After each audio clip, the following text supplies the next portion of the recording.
T'as encore sur ton sel, toi? Hey, j'écris à mon ami Cricri. Comment elle va?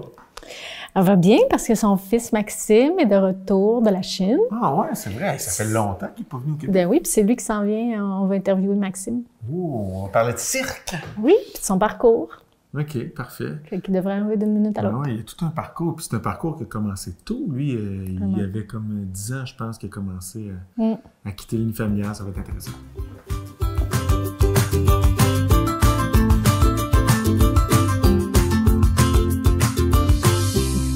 Alors, comme promis, on est en compagnie de Maxime Piché-Luneau. Bonjour, Maxime. Allô. Ça va bien? Oui, toi? Oui, merci d'être là avec nous.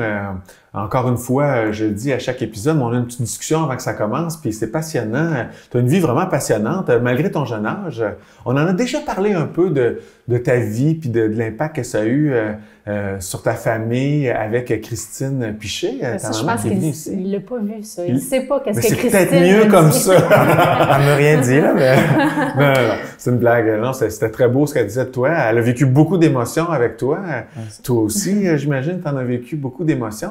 Fait que, pour le bénéfice de nos auditeurs, parce que c'est une histoire vraiment cool, on va faire un petit peu la chronologie de ta vie, puis après ça, on rentrera dans certains détails qui nous passionnent. Toi, très jeune, tu as commencé à faire du sport, de la gymnastique, je pense. Ouais. Puis, qu'est-ce qui t'a attiré vers la gymnastique? Mais dans le fond, j'étais un enfant avec plein d'énergie, mais j'aimais pas vraiment les groupes. Fait que là, j'avais assez plein de sports, mais je sais pas pourquoi, le monde, on dirait qu'il me tapait ses nerfs un peu, là. En parenthèse, mais c'est ça. Donc, j'ai été faire un cours de gym. Puis en gym, t'as comme des niveaux que tu peux atteindre. Puis à chaque fois que tu atteins un niveau, mais ça... comme si... Mais ma petite personne, là, me disait comme « good job ». Fait que c'était comme facile de voir la progression. Puis ça me motivait à toujours y retourner pour toujours me surpasser. Ouais. C'est clair, là. Là, maintenant, tu fais flic-flac, puis après ça, tu rajoutes une vraie. C'est ça. Fait que, c'est bon. Fait que c'est sécurisant, puis c'est stimulant, ça, ces jalons-là. Ouais. T'as des méthodes, puis t'arrives avec quelques mois de travail, t'arrives à un résultat assez rapidement. Pour moi, ça m'allumait vraiment, là. Ouais. Mais là, t'es pas gymnaste aujourd'hui, là. Non, dans le fond, c'est ça. J'ai changé de ville assez jeune, à 11 ans, ouais, en 6e année. J'ai changé de ville, j'étais allé à Drummondville pour faire de la gym avec un autre prof qui était venu de l'Europe, parce qu'à Victo, il y avait pas beaucoup de professeurs pour les garçons. J'étais le seul, en vrai. Ouais. Je me souviens de toi, notre fils était tout petit, puis je me souviens, Max, t'étais le seul homme. Ouais, mais j'avais coaché Ellie. Oui, c'est fun. C'est ça, il y avait pas vraiment de garçons à Victo, fait que j'étais allé à Drummond pendant 2 ans. Là, je me suis vraiment ramassé comme quelqu'un qui savait pas vraiment faire une compétition de gymnastique, à remporter des médailles, remporter des prix, aller au championnat québécois, aller aux Jeux du Québec. Là, j'avais vu que c'était possible d'aller plus loin. Mais là, ce professeur-là, il était parti. Il est retourné en Europe. Et là, c'est ça, tout a comme un peu tombé. J'avais pu rendre modification parce qu'il y avait plus de professeurs qui pouvaient m'enseigner vraiment plus haut. Puis ma mère, elle m'avait acheté des billets pour aller voir un show de cirque à Montréal. C'était Totem, du Cirque du Soleil. On est allé voir ça, puis j'ai tout de suite, ça a juste cliqué. Ouais. J'ai cliqué sur un numéro de trapèze aérien. J'ai fait, je veux faire ça, puis j'étais sur le bout de ma chaise, là, puis là, je veux faire ça. Ah oui, pendant que tu le regardais, là. Ouais. C'était clair. On m'en parle beaucoup de ce moment-là. Ouais. Je me souviens du numéro comme si c'était hier, mais ça fait 11 ans. Wow.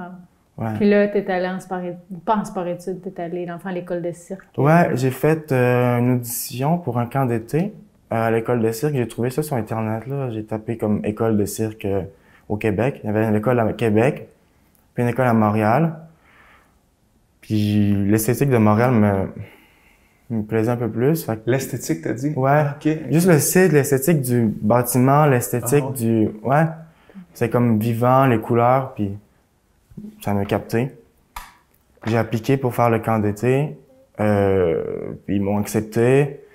J'ai trippé pendant 2 semaines là. J'ai appris plein de trucs. Ouais.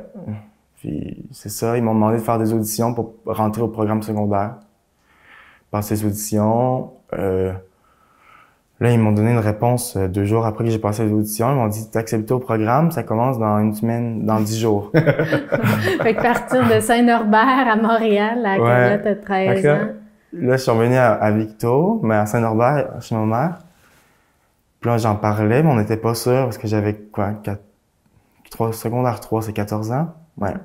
J'avais 14 ans, puis j'étais genre, je sais pas si je veux vraiment y aller toute seule, mais je veux vraiment faire ça, mais je sais pas si je veux y aller. Puis là, ma mère a dit, bon, on va essayer, puis si ça marche pas, tu peux toujours venir, là, t'es pas pris là. Ouais. Finalement, j'ai passé mon premier mois, 2 mois, 3 mois, puis j'ai fait 6 ans. 6 ans, puis là, t'as terminé il y a 2 ans? Un petit C'est peu à peu près plus. plus 3, ouais, avec 4, le je COVID. pense. 4.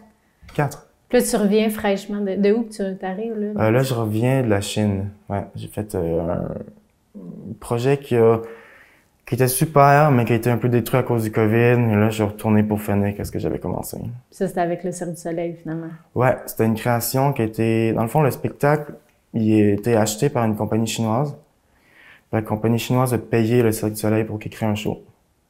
Fait que tu t'es rendu à ta vision, à ton Je me suis rêve. rendu, ouais. Qu'est-ce Pas que sur le même appareil, là. Est-ce que c'est-tu du trapèze comme quand t'as eu ton appel? Non, pas du tout. C'est en duo, mais c'est pas un trapèze. Dans le fond, moi, je fais des sangles duo. C'est 2 espèces de loupes qu'on a notre poignet dedans. Et soit qu'on balance, soit qu'on tourne, mais il y a toujours une rotation pour garder comme une force qui nous sépare. Centrifuge, Ouais. hein? Ou sinon, on serait plus pris ensemble. Ouais. Mais ouais, c'est rendu là-dedans. Donc, c'est comme des rubans. Bon, on a des images, de toute façon. on va Ouais, bien c'est voir. comme... je te dirais, c'est comme une ceinture de ton char, là. OK. C'est comme ça, mais doublé. Pas mal la même, ouais. Mais sans airbag. Ouais, exact. Il n'y a pas, il y a jamais Ouais. de Non, il y a rien au plancher. De filet. Fait que c'est dangereux. Ouais, c'est dangereux. As-tu des peurs? T'avais-tu peur? Au début, oui. Mais plus le mal de cœur, là. Ah Parce que Ah ouais, tu ça tourne, tournes, ok. puis là, tu balances, puis là, tu vas de même, puis là, à un moment donné, t'as le mal au cœur. Puis là, ça s'est passé. En pratique, quand on fait comme nos séquences de show en pratique, ça fait un peu peur parce que t'as pas les éclairages. Fait que là, tu vas vraiment à hauteur que t'es. Tu vois sur quoi tu vas fracasser ton corps. Ouais, genre, mais on regarde jamais à terre, là. Mais quand des fois tu regardes à terre, tu fais, ah, ouais, non. On va continuer à regarder en avant. Mais sur scène, à cause des lumières, tu vois pas à quelle hauteur que t'es parce que t'es aveuglé. Ouais. Dans le fond, tu vois rien. Tu vois juste un spot. Là, c'est quoi? C'est la lumière au bout du tunnel? Genre, non, mais, C'est faut pas que j'aille là! ouais. Mais, des fois, on a peur, mais on se pratique tellement bas qu'on fait jamais rien de dangereux, là. Pour nous qui est dangereux. C'est toujours doublement safe. Ouais. Quand ça devient dangereux, ben, vous êtes en maîtrise puis en contrôle. Ouais. Mais le danger, je trouve qu'il s'exprime de plusieurs façons dans ta vie. Je veux dire, t'étais petit cul, puis là, tu t'es mis en danger en allant quand t'étais allé à Drummondville, que tu racontais, ça t'a fait quitter le nid familial ou tu faisais des allers-retours? Je faisais de l'autobus. OK. Dans le fond, il y avait un autobus qui me prenait à Victo à 6 heures du matin. Ouais. Fait qu'on partait de chez ma mère à 5h30 du matin à chaque matin. Puis elle allait me porter à Victo. Puis je prenais l'autobus pour monter à Drummond. Puis je revenais le soir vers 6h30, 7h. Puis quand là, t'es allé à Montréal, là, Là, j'étais parti. ça te faisait-tu peur? Ça a-tu été une douleur? Ça a-tu été une fracture douloureuse, ça, ou c'était excitant de quitter le nid familial très tôt? C'est plus un peu, tu te perds un peu parce que t'es encore adolescent, puis tu peux pas encore trouver qu'est-ce que vraiment t'es, qu'est-ce que t'aimes, qu'est-ce que tu veux faire. Puis là, t'as plus de famille, vraiment. T'as plus personne avec qui vraiment partager ces peurs-là. Mais ça a été facile parce que le monde de cirque sont très ouverts, sont proches. Tout le monde exprime leurs sentiments très ouvertement. Ouais. J'imagine Les aussi que artistes. tu avais un cadre assez rigide ou t'avais de la discipline. Fait que ça aussi, ça te gardait. Exact. Puis dans les résidences, c'était tous des jeunes comme moi, dans le fond, qui ont quitté leur famille assez jeunes. Fait que ça te fait comme une famille. Ouais. Tu sais, là, on parle. T'as eu une vision, tu t'es rendu au bout. Dans le chemin, est-ce que tu as eu des doutes parfois ou non? C'était tout le temps, ton but était tout le temps clair, puis ta vision était claire, fait que tu avançais sans te poser de questions? Mais j'ai eu des doutes, ouais. Dans ma 2e année de cégep à l'école de cirque à Montréal, mon nez, ça me tentait plus. Ah ouais. Comme j'avais tout donné, on dirait, dans ma tête, j'avais plus rien donné. Ah ouais. Fatigue aussi? Y avait-tu de la fatigue avec ça? Ouais, épuisement, j'imagine. J'avais des journées trop longues, trop physiques, l'épuisement. J'étais juste au bout du rouleau, pendant un petit bout. Finalement, j'étais comme, non, tu sais quoi, c'est juste une pause, puis ça va revenir, là. c'est revenu. Pendant le COVID, même chose. Ouais.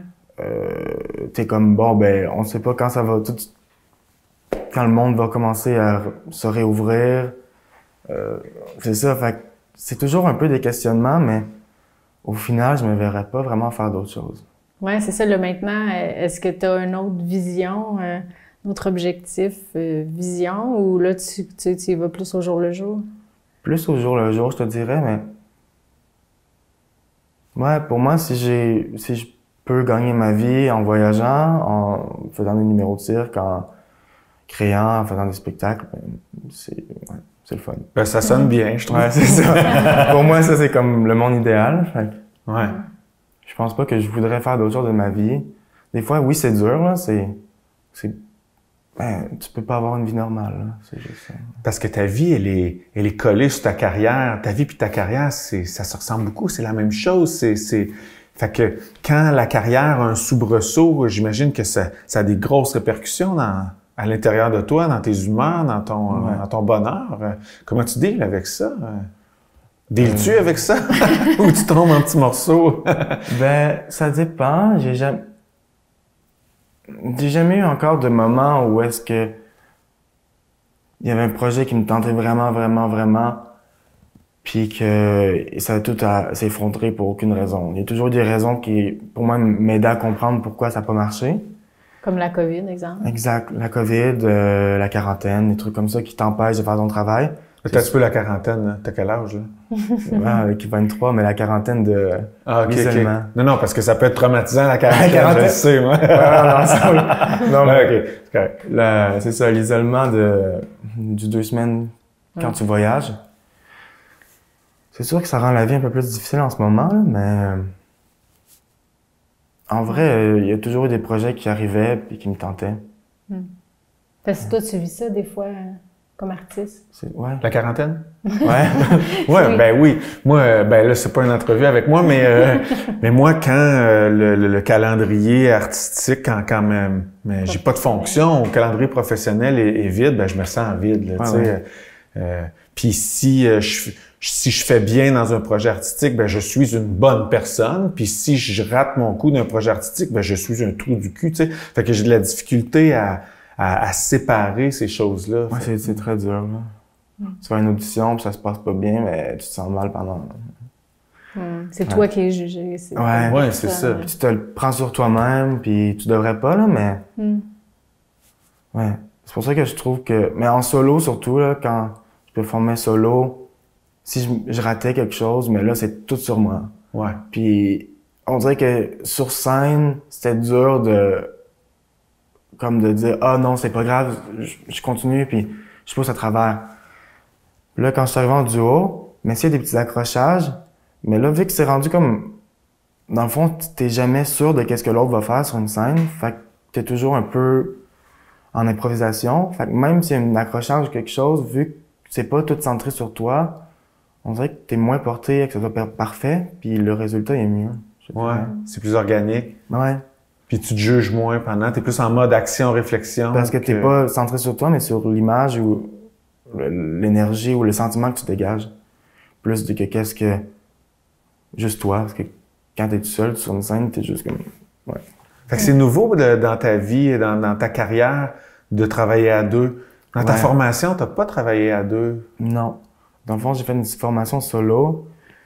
Et quand j'ai gradué, le Cirque du Soleil m'a proposé de faire un numéro duo pour le spectacle en Chine. Puis c'est là que j'ai comme décidé, bon, c'est ça que je veux faire. C'est plus du solo et que...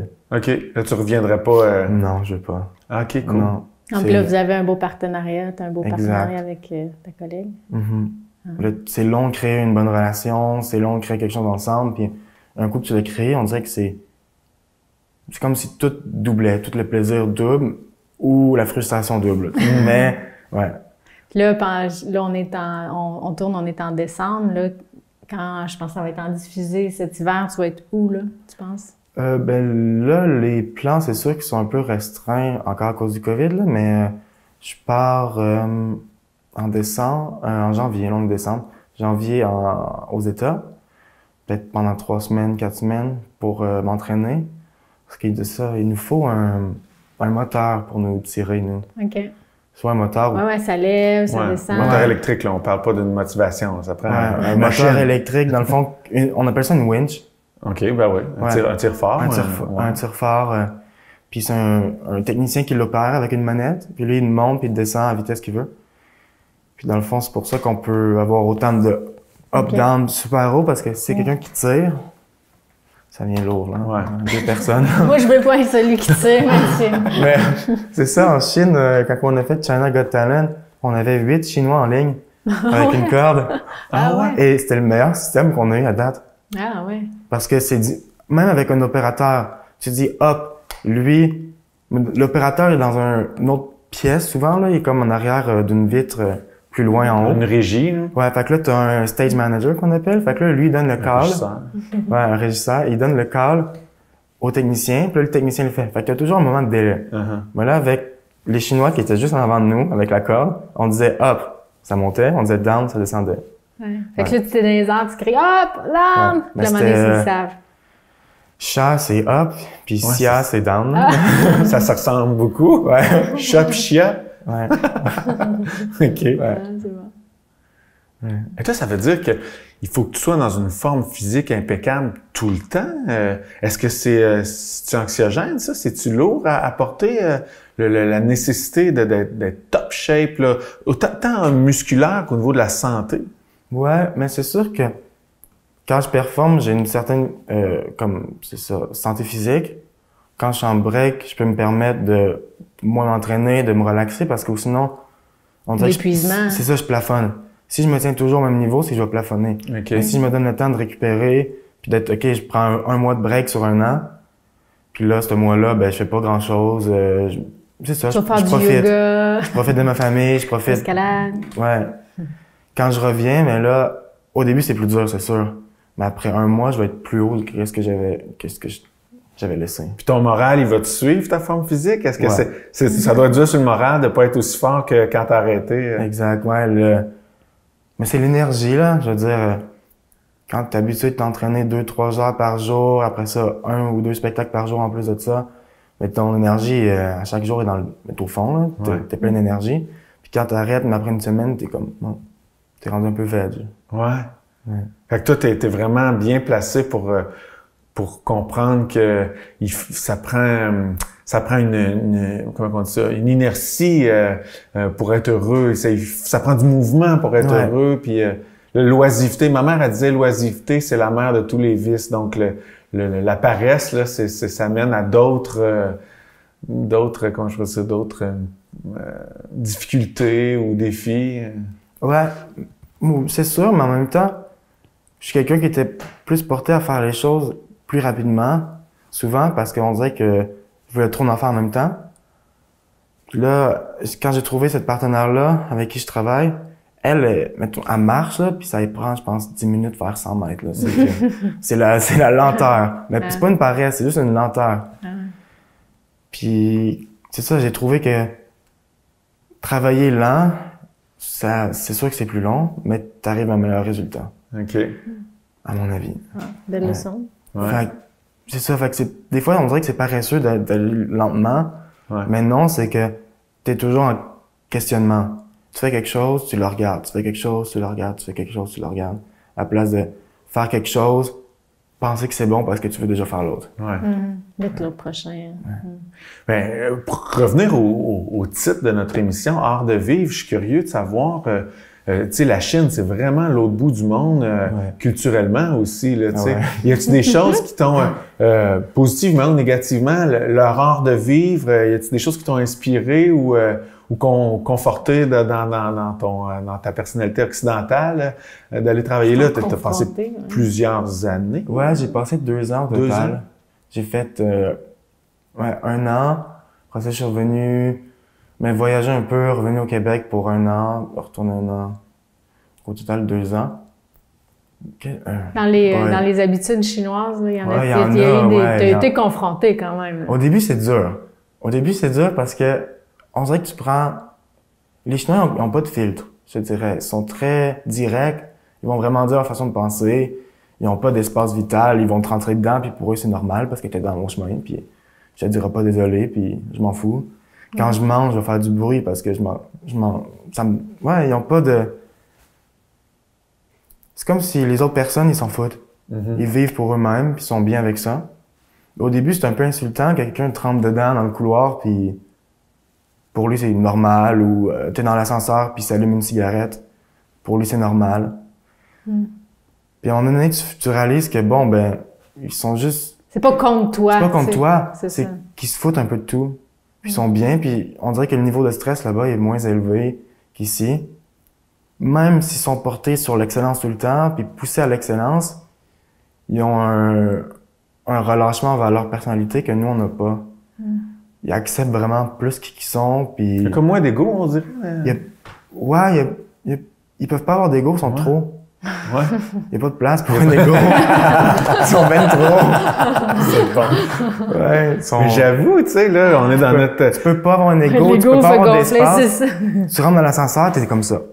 Tu vas dans ouais. T'es dans la rue, mais il y a plein de monde, tu conduis, t'es tout pogné, La pollution, je pense que ça t'a challengé. La pollution, moi, j'ai tombé malade souvent, comme des infections pulmonaires. Mais tu vas à l'hôpital, puis l'hôpital, elle s'accroche. Alors, tu passes comme ça, les médecins sont super rapides, mais t'es chez le docteur, t'es assis à sa chaise, puis t'as 4 Chinois en arrière qui attendent dans le bureau, puis qui ont ouvert la porte, puis qui attendent en arrière de toi, là, puis dès que t'as fini, ils te poussent, puis ils s'asseyent. Mais tout roule. Et tout le monde semble s'en sortir bien. C'est vraiment, ouais, ça prend du temps, là, comprendre vraiment comment ils vivent. Parce qu'au début, ça me fâchait. Le monde, il passe dans la rue parce que t'es blanc, mais il te filme. Ah ouais? Ah ouais. Il te filme. Mais pour eux, parce que toi, tu peux le filmer, la personne, puis eux, ils s'en foutent, là. Ouais. Mais au début, ça fait, t'as peu là, puis là, ils viennent te toucher. Ouais, mais je me souviens, moi aussi, où la Ross, là, il était fasciné par la couleur de mes poils, qui étaient blonds, là, puis il se gênait pas, il prenait mon bras, puis puis il parlait, c'est comme, ben, regarde, je suis là, moi aussi, puis redonne-moi donc mon bras. Pour eux, c'est ça, il y a pas d'ego, il y a pas de bulle, il y a pas... Je me souviens, une fois, on avait une discussion avec toi sur virtuel, là, FaceTime, Messenger, puis tout, puis on t'avait demandé, montre-nous un peu l'environnement en Chine, puis tout, puis t'avais vraiment mis ton Kodak, ton sel, dans la face du monde qui faisait leur épicerie en pyjama, tu sais. Ouais. Puis là, je disais, hey, non, j'en veux pas tant, là, tu sais, tu rentres dans leur bulle, puis les gens, Non, mais ils vont, c'est ça, mettons, ils sont en pyjama chez eux, mais ils vont sortir en pyjama. Dehors, parce que donc c'est confortable, c'est pratique, puis ils s'en foutent du monde. Fait que tu reviens-tu de la Chine avec une leçon? Qu'est-ce que est-ce une chose qui ressort que t'as appris en Chine? Là? Ouais, c'est ça que d'être soi-même, puis le monde, ils vont pas vraiment te regarder de toute façon. Ils vont t'oublier. Ouais. Il y a une humilité là-dedans. C'est ça. Puis aussi, les Chinois sont très persévérants. Ils vont toujours t'avoir avec le temps, là. Ouais. Ah ouais, une ouais, ils sont patients, puis ils vont t'avoir parce qu'ils vont toujours... Ouais, ils vont te pousser chaque fois que tu dises oui. Ils vont te travailler. Ils sont super travaillants aussi, là. Ouais, c'est vraiment différent d'ici. Ouais. Très bruyant. Oh. Ah oui, ouais. C'est le matin, surtout quand on se nettoie la gorge en Chine, ça fait du bruit, puis... Ah ouais, puis c'est juste, c'est du bruit non-stop, là. Je suis dans mon appartement, puis il y a du bruit partout. Il y a des lumières j'ai des rideaux, mais il y a des lumières qui flashent de partout, de l'extérieur, puis j'entends le son de mon théâtre, parce qu'ils mettent les musiques en boucle tout le temps dehors. Là, il y a des manèges en rue, pour les enfants, puis là, ça joue des musiques avec des lumières. Puis là, t'as 2-3 clubs autour. Puis là, t'as du monde qui crie dans la rue là. En tout cas, ouais, il y a des chiens, les chiens de voisins, ils jappent, là, puis là, ça arrête pas. Puis rentrer ici, c'est comme... Il y a tellement pas de son que tu t'entends toi-même. Puis là, t'es genre... Ah, t'es non! bien? Ouais. Ah, c'est bon. Ouais, surtout toi, t'habites vraiment en campagne. C'est ça. On arrive à Mais là-bas, la distraction lumineuse et sonore, c'est hallucinant. Ouais, on approche de la fin. J'aimerais ça qu'on termine en parlant un peu de... Tu sais, parce que t'as un mode de vie puis une destination qui est différente de la majorité des gens. Parce que la majorité des gens vont chercher un certain confort, vont avoir une job steady, tout ça. De moins en moins, mais quand même, c'est très fort. Le fonds de pension, tout ça, c'est des classiques ici en Occident, puis tout. Toi, tu vis comment comment tu vois l'avenir à long terme? Est-ce que c'est angoissant? Est-ce que tu y penses? Qu'est-ce que je vais devenir? Tu sais, t'es un peu comme un joueur de hockey qui doivent prendre leur retraite mi-trentaine, début quarantaine. C'est quoi ta relation avec ça? En as-tu une? Je te dirais que pour l'instant, pas vraiment. Bonne réponse. Moment présent. Parce que j'ai pensé, puis là, toutes les fois que j'y pense, mais je fais, bon, j'ai 23 ans, il m'en reste peut-être 60 ans à vivre, c'est pas plus. Faut-tu vraiment penser à tout ça? Faut-tu vraiment que je pense à ça? Parce que c'est long, là, c'est loin. Comme là, 5 ans, je pensais pas à ça, pour comme maintenant. Peut-être que dans 10 ans, je vais être rendu là à y penser. Puis au moment que tu vas être rendu là à y penser, il va y avoir quelque chose qui va arriver, qui va faire exact. Comme, voilà. Moi, je pense que ça, c'est un beau mot de la fin, Maxime. J'aime vraiment ça. Bon. Ouais. C'est quoi le mot de la fin? Pense pas à... C'est d'être dans l'instant présent, puis tu sais, regarder le futur. Il y a tellement qui aurait cru, je ramène encore la COVID, que ça aurait, tu sais, fait que d'avoir une vision, moi, ça aussi, c'est quelque chose que je trouve beau, tu sais. Il y en a qui vont avoir une vision puis travailler pour s'y rendre quand c'est vraiment clair, mais des fois, moi, j'ai pas trop de vision, puis je suis au moment présent, mais de pas se projeter trop loin parce que ça peut être anxiogène pour rien, puis qui sait qu'est-ce qui va arriver dans le On le sait jamais. On le sait jamais. T'es-tu heureux? Oui. Moi, je suis bon. Voilà. Merci, Maxime. Merci beaucoup, Maxime. Vraiment, ouais. Vraiment inspirant. Puis je me souhaite de voyager pour aller te voir jouer. Ouais. Yeah. Moi aussi, je vais avec toi dans tes bagages. Peut-être cet été. Ouais, super. Montréal. Espagne, c'est ça? Tu parlais d'Espagne? Espagne, c'est en février, mais cet été, ça se peut que ce soit à Montréal. OK, on va mettre ça sur les réseaux si tu es à Montréal. Peut-être. On ne sait Super. pas, là, mais Ouais. Mais c'est pas grave, parce que dans le moment, on est heureux. C'est ça. Voilà. OK, c'est fini, arrêtez. Merci, Maxime. Ah ouais, ça fait plaisir.